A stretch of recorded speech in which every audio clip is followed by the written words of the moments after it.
Hey, hi, hello, friends. Welcome, or welcome back.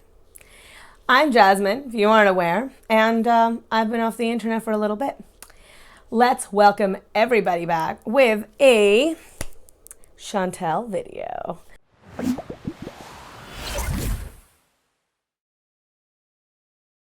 I want to talk about Chantal. I want to catch up with what she's doing. So I figured might as well sit down and just get all of my thoughts out about what's happening. All right. I don't know how long this video is going to be. Let's get into it. The first thing I want to talk about is all the stuff that's happening with Method Man, her supposed ex. Now, we know that Chantal will fly off the handle at the smallest thing and break up with, I don't know what his actual name is. I'll just call him Dom, right? The thing is that he's a garbage person, and so rarely, if ever, do I feel bad for him in this situation. That being said, her reactions are extreme, to say the least. She recently had another bout of this where she broke up with him and then later came back online, admitted to lying the entire time, that she had in fact gone and seen him again once she dropped her laundry off at his house, and that, you know, they'd been like seeing each other, but that he'd blocked her again and now she was blocked on everything. She is spiraling. That's all I can say when it comes to stuff like this. She is genuinely headed on a downward spiral. I don't think that Chantal has the ability to stop doing what she's doing with Dom. I think the only way that this ends is that he comes back to her one day and he says, I am no longer interested. I don't want to do this. She is addicted to the feeling of being in love, not actually love. She's not actually in love with him. She hasn't known him that long. She doesn't know him very well. He's lying to her. She's lying to him.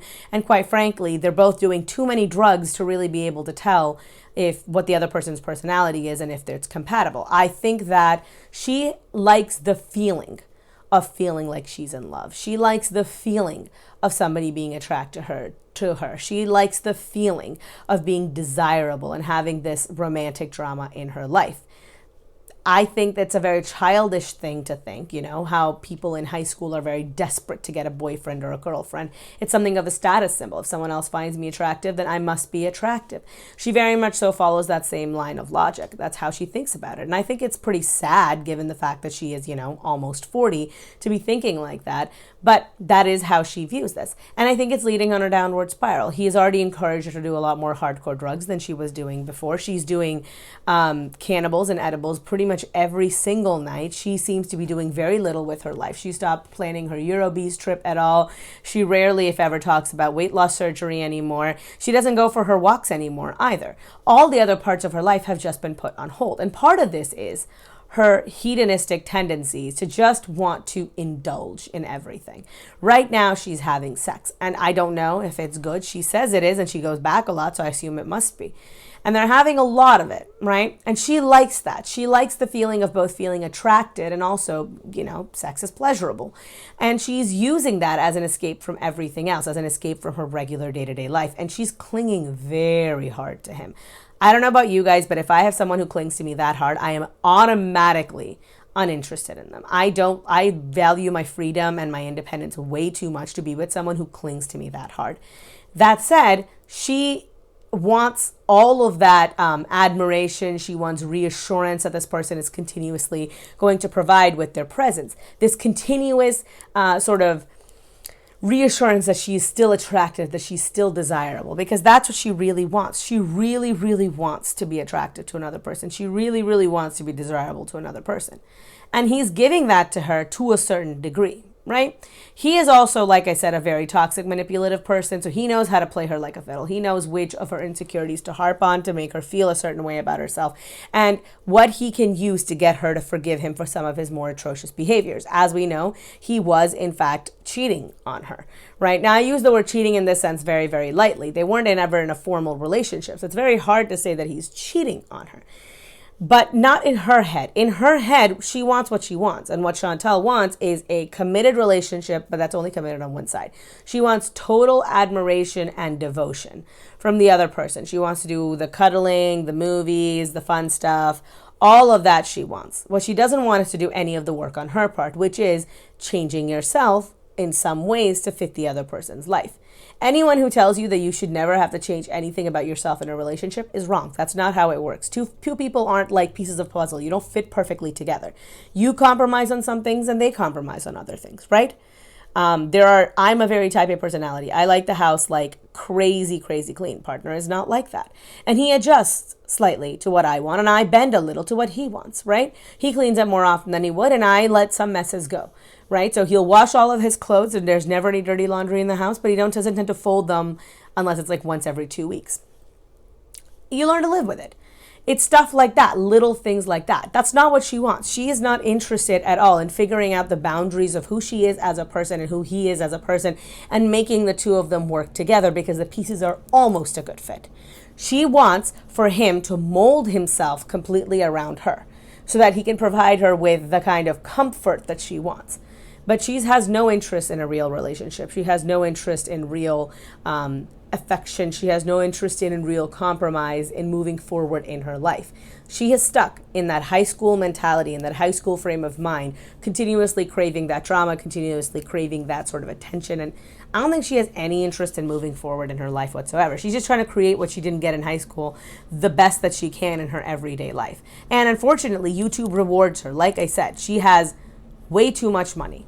And I mean this very genuinely. I think that if YouTube was no longer a viable option for her and she no longer had the income coming in, she might actually be forced to do something about her life. She might actually be forced to lose weight, go back to school maybe, get an actual job, interact with people, talk to the doctor to actually help with her anxiety issues rather than just taking a mountain of edibles and just, I don't know, blissing out of her mind on them.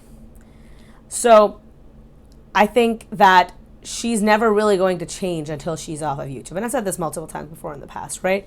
Now, she's downward spiraling right now pretty hard. She's given up all other aspects of her life other than trying to get D or get drugs. I don't see anything else happening in her life until she can change something. Unless she has like an actual crisis, I don't think anything's going to change. And for that reason, the live streams are never going to go away either. And all of this stems back to her hedonistic tendencies. Now, another aspect that I want to talk about where hedonism is also concerned is her weight loss, or should I say weight gain. If you guys don't know, she's actually gained about 7 pounds, 6 or 7 pounds. She's up a little bit of weight. I'm not surprised by that because she isn't actually doing anything to control her diet. And for all that she has been prescribed Ozempic, she A, doesn't take it very often. B, she doesn't seem to concern herself with any of the other aspects of diet, like mild exercise, mild restriction, nothing of that sort. She eats what she wants when she wants. And unfortunately, she's taking THC all of the time. And because she's taking THC, she gets the munchies. And she'll indulge when she has the munchies. Those calories don't go away. Just because you had the munchies doesn't mean that all of a sudden you're no longer going to gain weight from those calories. You absolutely will. And she doesn't seem to realize that. This was my fundamental issue when she talked about losing weight via Ozempic before. I had said multiple times that my biggest concern with Chantal, with Amber, with any of these girls is not weight loss, but them keeping the weight off. Weight loss is relatively easy. It's a matter of numbers, right? Keeping the weight off is all about emotional integrity and willpower. Neither one of those two things Chantal possesses, even in a slight degree. So I think she's going to gain all of this weight back, and she might even gain back more. I will bet my bottom dollar on it. I've said it multiple times, and I stand behind my decision 100%. Without the aid of therapy and doctors and taking a good, deep, hard look at herself on the inside, she is not going to keep this weight off. And it's already had slowed down quite a bit, and she's already beginning to display like gaining the weight back. Now, she might stop taking the drugs a little bit, and she might,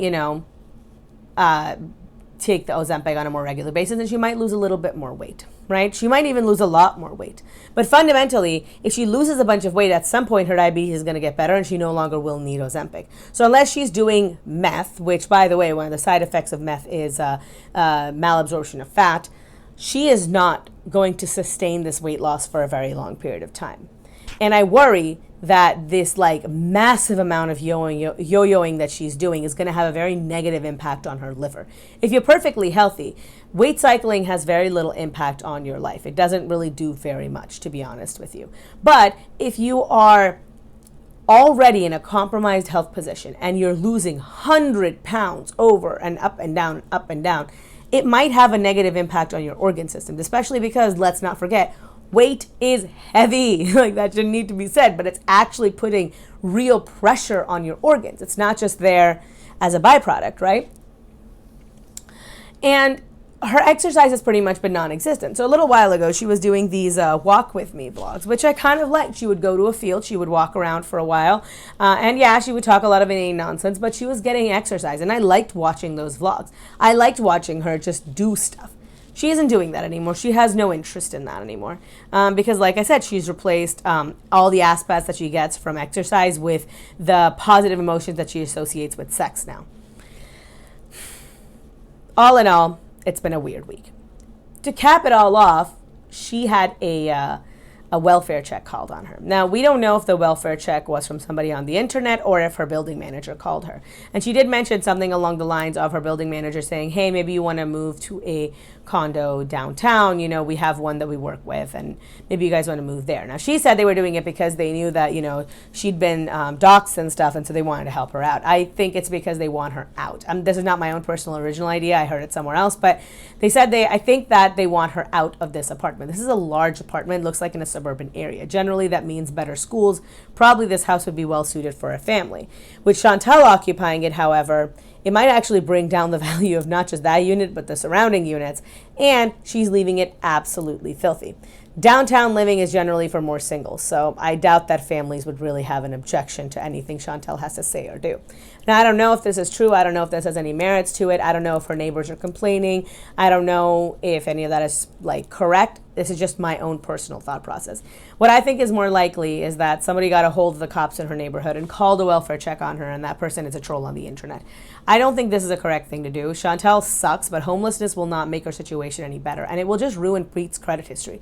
Pete might move back in with his mom, but Chantal has nowhere to go. And I don't think that she'll be homeless for long. I think people like Chantal are really good at landing on their feet. They're always good at mooching off of people who are vulnerable to them. But I don't think that it's a situation that will result in the kind of changes that she should be making in her life. In fact, it's going to be reductive. I think it's going to stress her out. She's going to eat more. She'll stop taking her medication. All of that she'll blame on the trolls. And this time she'll actually be able to say, well, they made me literally homeless. And then what are you going to do? Fight her on it? So if you are the person who called, I recommend knocking it off. Don't do that. That's bullshit. Don't call, like, the cops on them. The cops have enough stuff to be doing. This is literally how people get injured, is when you call cops for everything. You also stretch their resources thin. And even when they don't suck, which they often do, they're much more likely to react in a negative manner when they're tired and overworked. So all I can say to this situation is, I hope that it was the building manager, because Chantal really should move out of there. I know that she's been thinking about for a while of moving out of there anyway and moving into her own place without Pete's, and good on her. Pete's has been in the videos less and less and less, and even when he is on there, he seems very fed up with Chantal's shit. Quite frankly, I would be too.